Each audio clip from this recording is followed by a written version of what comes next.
Alright, ladies and gentlemen, this is Station 1's video on translating inequalities, and this goes along with Section 5-3. Please remember to take some notes. First of all, verbal problems containing phrases like greater than or less than can be solved by using inequalities. This chart shows some of the other phrases that indicate inequalities, and it's really important that you remember which goes with which. So I would highly recommend that you take a moment here and that you copy this chart into your notes. Okay, so we've got the less than symbol here, which can also be known as fewer than. We've got the greater than symbol, which could be greater than or more than. We've got the less than or equal to symbol, that could be at most or no more than. And we've got the greater than or equal to symbol, that could be at least or no less than.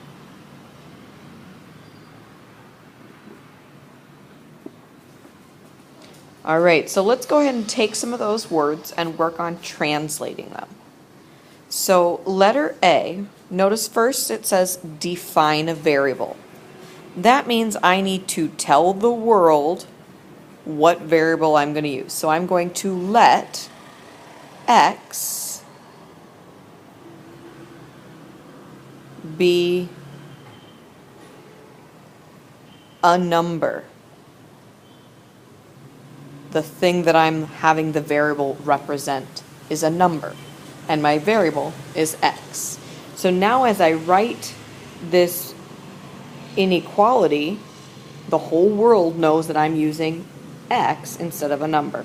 So the first part says 4 times a number. So that'll be 4x. And then it says plus 12, so we add 12. And then we've got our inequality. It says is less than. So that's an easy one to translate. The number x minus 3. Now that was pretty straightforward. Let's do one more. Why don't you try this one first on your own. Push pause and then check to see if you got it right. Okay, so it's 6. Oops, we forgot to let. Got to define that variable. Let's use w be a number.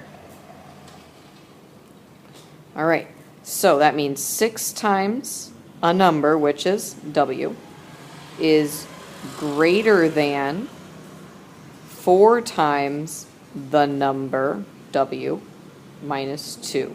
How'd you do? All right, these next ones are going to be a little bit trickier. All right, we're just writing the inequality. We're not actually going to solve it here. It says Adriana has a budget of $115 for faxes. The fax service she uses charges $25 to activate an account and 0.08 cents per page to send faxes. How many pages can Adriana fax and stay within her budget? So a budget means that you can't spend more than that amount.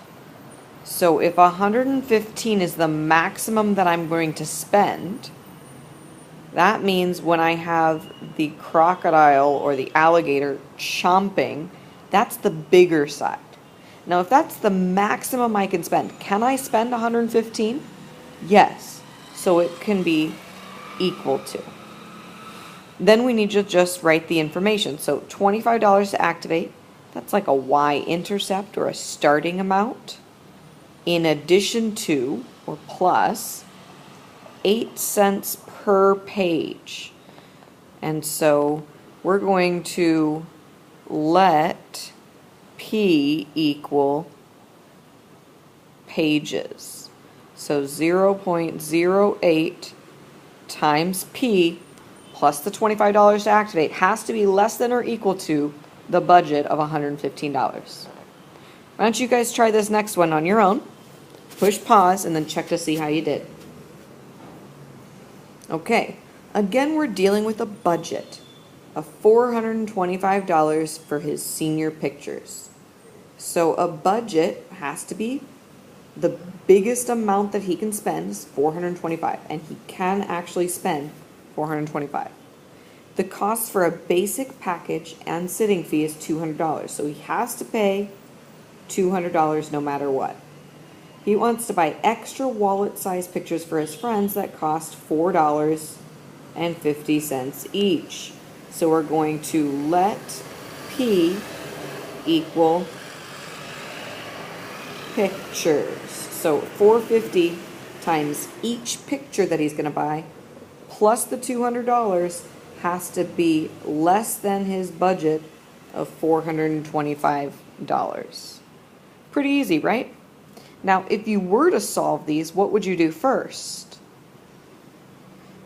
If you said subtract from both sides, you would be correct. After you subtracted, then you would have to divide. That's another topic for another day. All right, so what you're going to do now to practice this is a cut and paste activity. There is a worksheet that has a table on it, and it is a blank table with 3 categories: words, algebra, and graph. You've got 3 other sets of items that you'll have to cut into pieces and put into the correct category. So words, for example, x is less than 2 is words, and that goes with the algebra, x is less than 2, and that goes with the graph that shows x is less than 2. So you got to line up the ones that go together. There's 8 items total, and then turn it in and have me check it. All right, guys, good luck.